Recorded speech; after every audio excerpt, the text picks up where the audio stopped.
ကားချတစ်ထည်ကို3သိန်းခွဲပဲထားလေးတယ်ပါတယ်ဒါပဲလားဆိုတော့မဟုတ်သေးဘူးဒီနေ့မှာတော့ကျွန်တော်ရှီရောင်းဖို့ရောက်လာတဲ့အကောင့်လေးတွေကမှကားချလေးတယ်ပါတဲ့အကောင့်မှာဘာတွေပါသေးလဲဆိုတော့ကျွန်တော်တို့ကြည့်လိုက်အောင် Office Skin အနေနဲ့ Newborn Dream Set Light for Habangbo Office Light for Ruin Lumina Set Light for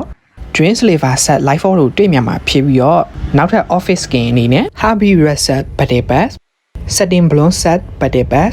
Final Gambit Set Body Pass စတဲ့ Body Pass 3ခုတွေ့မြင်မှာဖြစ်ပြီးတော့ Chris Skin 2280တန်း Party Icon Set Chris Skin 1280တန်း Winter Serenade Set Chris Skin 680တန်း Golden Year Set Chris Skin 980တန်း Racing Nova Outfit Chris Skin 980တန်း Mio Fire Set Chris Skin 360တန်း Spectral Mirroring Set တို့တွေ့မြင်မှာဖြစ်ပါတယ် Body Pass Skin အနေနဲ့ Ruin Paradigm တို့ Bunny Pass Chris Skin 980တန်း Black Gold Butterfly Bubble တို့အပြင်တခြားသော Body Pass Bubble တွေကိုတွေ့မြင်အောင်မှာဖြစ်ပါတယ်ဒါအပြင်ကားချလေးတွေကနေ Emote Skin 4မျိုးကိုတွေ့မြင်မှာဖြစ်ပြီးတော့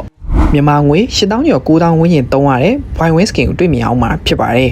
How Package တွေအနေနဲ့ Chris Skin 3280တန်း Steel Frame Glass Sunroom Chris Skin 680တန်း Steel Frame Glass Expansion 1 Chris Skin 1980တန်း Campaign စတာတွေကိုတွေ့မြင်မှာဖြစ်ပြီးတော့ Room Package တွေအနေနဲ့ Chris Skin 1380တန်း Blazing at Dimension Fantastic Growth Kitty Whisper စတဲ့ Room Package တွေအပြင် Chris Skin 980တန်း Chrono Wash Green Bike စတာတွေကိုတွေ့မြင်အောင်မှာဖြစ်ပါတယ် Gas Skin အနေနဲ့ Life for Chan တုံးသုံးရတဲ့ KBD Bomb Chris Skin 980တန်း Glacier 8 KBD စတာတွေအပြင်တခြားသော Gas Skin တွေကိုခုလိုမျိုးတွေ့မြင်အောင်မှာဖြစ်ပါတယ်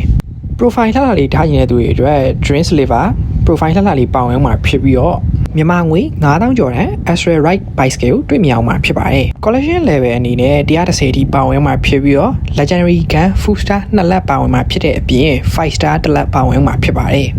ဒါအပြင် Life for Chan တုံးသုံးရတဲ့ Deviation Story Crate Eternal Black Sofa ကိုတွေ့မြင်အောင်မှာဖြစ်တဲ့အပြင် Life for Chan တုံးအပူပါအောင်မှာဖြစ်ပါတယ်အဲ့တော့ brother တို့အနေနဲ့ဒီကောင့်ဝယ်ခြင်းလဲဆိုရင်ကျွန်တော်ရဲ့ Telegram Channel ဖြစ်တဲ့ Hodes Game Shop မှာလာရောက်ဝယ်နိုင်ပါတယ်အဲ့တော့အားလုံးပဲနောက်ဗီဒီယိုမှာပြန်တွေ့ပါမယ်အားလုံးပဲဘိုင်ဘိုင်ပါ